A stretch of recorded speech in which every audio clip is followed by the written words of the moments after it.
રાજકોટમાં આલા જેતપુરના જેતલસર નજીક શુક્રવારે રાત્રે ગમખર અકસ્માત થયો। રોડ સાઈડ પર બંધ ટ્રેલર પાછળ એક લક્ઝરી બસ ટકરાઈ ગઈ। ઓવરટેક કરવાનો પ્રયાસ કરી રહી હતી। અકસ્માત જૂનાગઢથી રાજકોટ તરફ જઈ રહેલી બસમાં સર્જાયો। અકસ્માતમાં બસના 13 પેસેન્જરને ઈજા પહોંચી છે। ઈજાગ્રસ્તોને તાત્કાલિક જેતપુર સરકારી હોસ્પિટલમાં ખસેડી સારવાર આપી રહ્યા છે। સ્થાનિક પોલીસે સ્થળ પર પહોંચી તપાસ શરૂ કરી છે।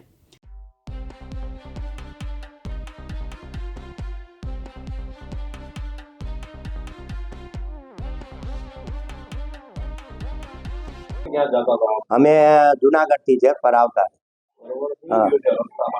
રસ્તામાં જેતલસર પાસે એક્સિડન્ટ થયું। ગાડી કાઢતા હતા તો ગાડી પડી હતી, ગાડી આડે રોકી દીધી। અંદર બધા માણસો બેઠા। આ શું કહેવાય ગેસની ગાડી, મને નામ નથી આવડતું। હા, ને આ ટાવેલની ગાડી રહીને નીકાળવા ગયા, ઠોકી દીધી। તે ભાઈને એના ભેગા થઈને લાગ્યું, મારા બધા ભેગા થઈને લાગ્યું। બધાને પગ હાથ, મારા પગ છે, અને જેને જેને બધા લાગ્યું બધા એમને સિવિલમાં આવ્યા છે। એમ કે 40-50 માણસ લાગેલું છે, 10 માણસ, 10 માણસ ઓલા બધા હાથ પગ બધા ભાગી। અરે બે અંદર ઘરી ગયા હતા। હું ભાઈ જોવા જાઉં ને, સીટ આગળ બેઠો હતો મારા બેન, હું આમ જોવા જાઉં તો એ ભાઈ સીટ નીચે પડ્યા।